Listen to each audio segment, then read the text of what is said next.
In 1942, Adolf Hitler was certain victory on the Eastern Front was just around the corner. His armies were surging toward the vast Soviet oil fields in the Caucasus. To protect this critical advance, one city on the Volga River became the next target. Stalingrad was a modern industrial powerhouse, its skyline dominated by steel mills, massive tractor plants, and sprawling workers' housing. As the German Sixth Army approached, Soviet leader Joseph Stalin issued a single, brutal command to its defenders: not one step back. The battle began in late August, not with soldiers, but with bombs. The German Luftwaffe descended upon the city, bombing it into a sea of fire and splinters. In a single day, tens of thousands of civilians were killed. The Battle of Stalingrad had begun.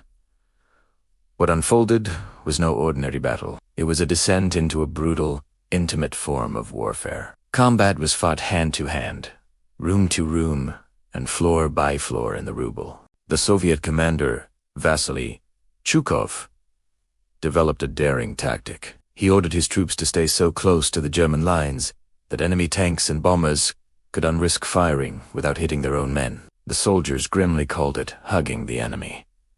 The city's industrial heart became its fortresses. The tractor plant, the Red October steel works, and the Barikadi munitions factory were transformed into labyrinths of twisted steel and shattered concrete, defended with savage determination. One railway station reportedly changed hands 15 times in a single day. By October, the Germans had pushed the Soviets back, controlling almost the entire city, but they could not break the final line of defense along the riverbank. Under the cover of darkness and constant machine gun fire, Soviet reinforcements were ferried across the icy Volga.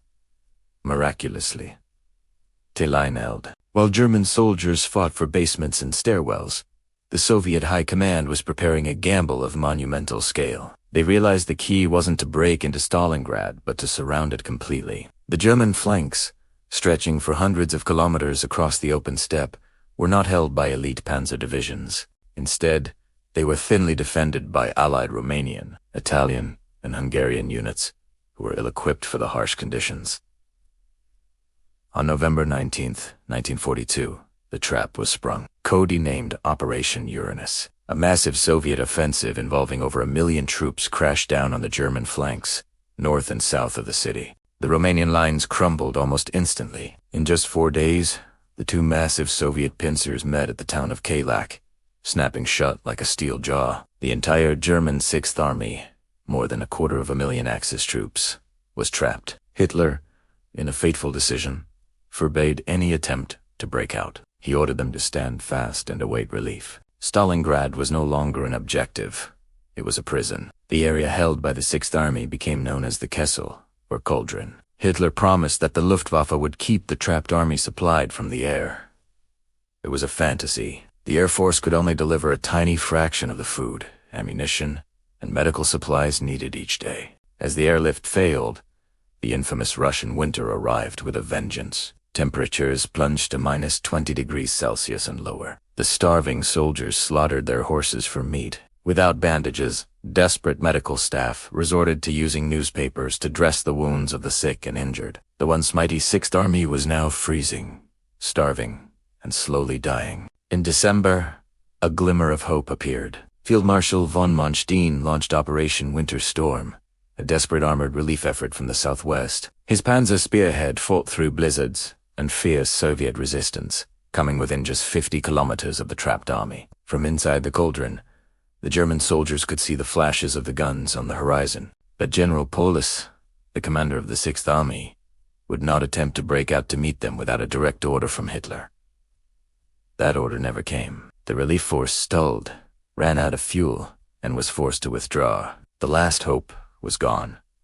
Stalingrad was abandoned to its fate. In January 1943, the Red Army unleashed its final, crushing assault, Operation Ring. The Soviets concentrated thousands of artillery pieces, unleashing a barrage of unprecedented ferocity. The exhausted, half-frozen German units collapsed. The cauldron was split into smaller and smaller pockets, which were then systematically shattered.